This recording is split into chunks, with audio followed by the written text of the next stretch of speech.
Hey guys, and welcome to a new video. As you can see, I'm not actually playing the Deadman mode seasonal right now because I have many reasons. One being that I'm actually quite busy in real life, just moved back from uni and got stuff going on with the Christmas holidays, etc. Another reason being that, in my opinion, the mechanics in this season are the worst they've actually ever been for solo PKers. When I died to Fog, I really could not be bothered putting in tons and tons of hours to try and stay ahead of the curve as people progress their accounts by not sleeping. So this video is going to be a quick discussion about what I think Deadman mode needs to be able to be a sustainable game mode.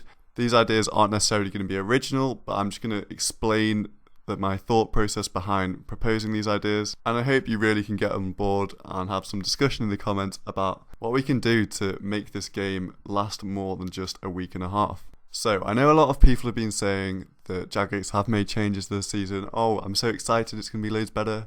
Casual players can play because we've locked Desert Treasure for a week, but I'm going to say that does absolutely, well, not absolutely nothing, but it does barely anything, because while Desert Treasure is locked, people can train their strength level to 99. I mean, let's get up the RuneScape high scores right now. Click on Seasonal Deadman mode, and let's go and have a look at people's stats, shall we? Look at the strength. 89 strength already. It's been 2 days. So yeah, you're really not slowing anybody down whatsoever. Let's go on hit points. Oh, familiar names here. Pure spam. 91 range. 82 HP, 74 defense. Yeah, like, how can you compete with that big casual player? You just can't. Doesn't matter DT or not, that's going to destroy you no matter where you are in the wilderness. We look at some more of these people. He plays quite a lot. Let's see what he's done. And here we go again, massive range level, HP level. These people play over 12 hours a day, and there is really no competing against them for the casual player. It doesn't matter that Desert Treasure is being locked because everyone's investing the time into building up their stats instead, rather than actually doing the quest. So as soon as day 7 hits, everyone comes out with their amazing stats and just kills off the game mode in a matter of days. So that's really no different to how the other seasons have gone, to be honest.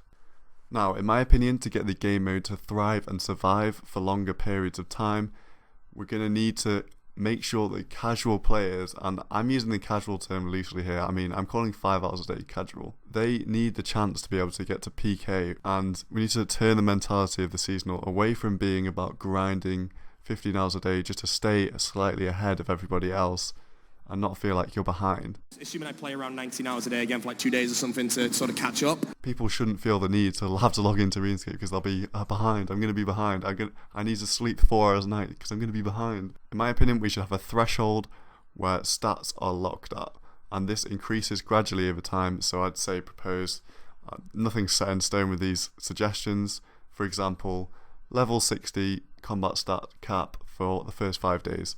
So let's think about what the PKing landscape would look like. Oh, we've got Snare, we've got Ibans, we've got Dragon Daggers, we've got Magic Short Bows. People can PK with that gear, and you can achieve that gear and those stats in a relatively short space of time, allowing for people to actually reach the PKing stage of the game. This is what Deadman's all about. You have to go out, you have to PK. People, like, let's have a look at the Grand Exchange here. This, maybe not this guy. Look at this guy here. He's never going to get to the chance to PK, he's just going to go and get killed by somebody who's really high level. We want to get the more casual players to be able to kill people and enjoy Deadman for what it actually is supposed to be. These locks could gradually increase. I would say don't bother locking DT, there's no point if they have level locks there, because at 60 you could only ice rush and that would be shit because it's 5-second freezes, hit 16s. Normal spellbook's better, say increase the lock from 60 to 70 after a couple more days, and people can get to PK and it's all happy days. You don't lose as much, you don't have as much to lose when you die, and a tri-bridge setup is pretty viable in my opinion. This can gradually increase up until like 2 weeks in, where we can say, oh, anything goes, there's 2 weeks left. If you want to sit in the Slayer Cave and get 95 strength, then be my guest, you can do that. And then by the end of the month the game's dead, and hopefully people will have been PKing all the way throughout, and we will have carried on a sustainable player base which can actually see themselves getting to the point of their favourite streamer being able to go out and kill everybody. Now, my next point is I think we need less Deadman mode worlds. If I have a look, bear in mind that this is a peak time, so I might look stupid here. But see, yeah, there's only 500 people on at peak time 2 days in each world. In the original Deadman mode, there was like 1,200 people in each world, and it was really busy. People were scared to skill up in busy areas, like outside the Grand Exchange. So I think reducing the number of worlds would make the game feel a lot more populated as well, so people are less likely to quit because they don't think the game's dying, and they still get the feeling that there's plenty of people to go out and kill. On to my final point for the seasonals. They actually need to really fix the PJ timer as it works right now. So for those that don't understand it at the moment, it is essentially the same as it is in the wilderness.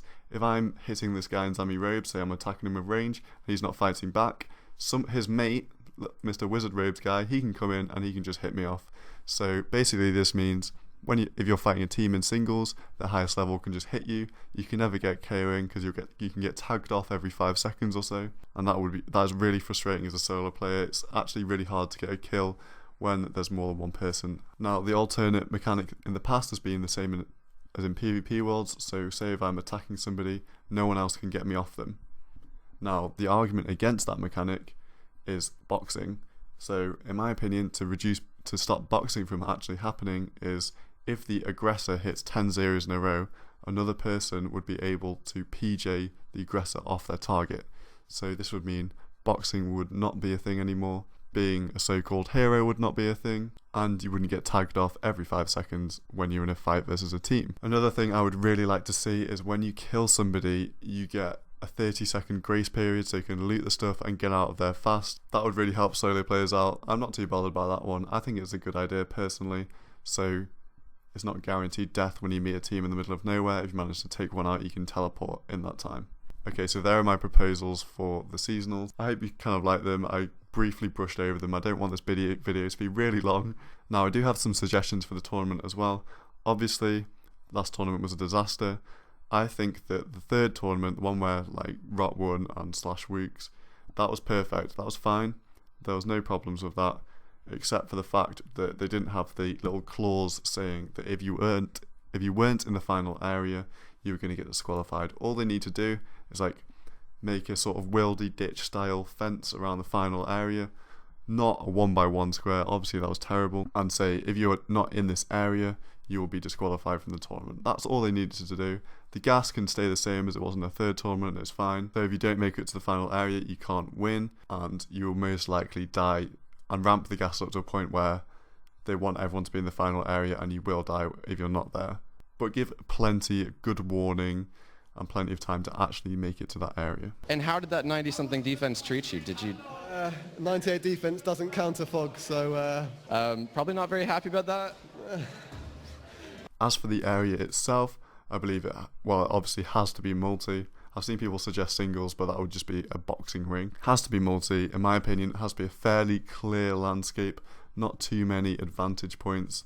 Like you saw the bottleneck in the tournament really favoured Rot. Maybe a couple of things like Dynamic Ruins was quite good with the actual building in the wilderness. And as long as it's quite easily accessible for everybody to get into, and a reasonably good size, so there is some strategy involved, rather than being an absolute clusterfuck like the Barbarian Village was, I think that would be a really good idea. Also, I don't think there should be any gas in the final area, so this encourages people to fight each other. I think that would be really entertaining to watch, just having clans go at each other with no swanning around with redemption prayer on. I think that was really embarrassing. That's not PvP at all, is it really? So yeah, those are my thoughts really. This was just a quick discussion. I'm not going to be playing this season until the point where I need to get 2k total to get invited to the next invitational. As for videos, probably going to be pretty slow over this Christmas period because I do have exams coming up in January, and of course I have family commitments and seeing friends and stuff in the holidays, etc, etc. I'll probably make some videos about raids, or maybe an Iron Man Bank video. I haven't quite decided just yet. So yeah, thank you very much for listening to me for all this time. If you have got any comments or anything, make sure to leave them down below. We can get a good discussion going. I'm not a know-it-all about Deadman, although I feel like I do have quite a good experience being solo PKing for all the seasons except this one. So this will be the last video before Christmas. Hope you all have a really great Christmas, and I will see you in the new year. Wherever love goes, there is also misery. It's no mystery. And you and I, we got history, yeah. Wherever love flows, there is also tragedy when we're in too deep.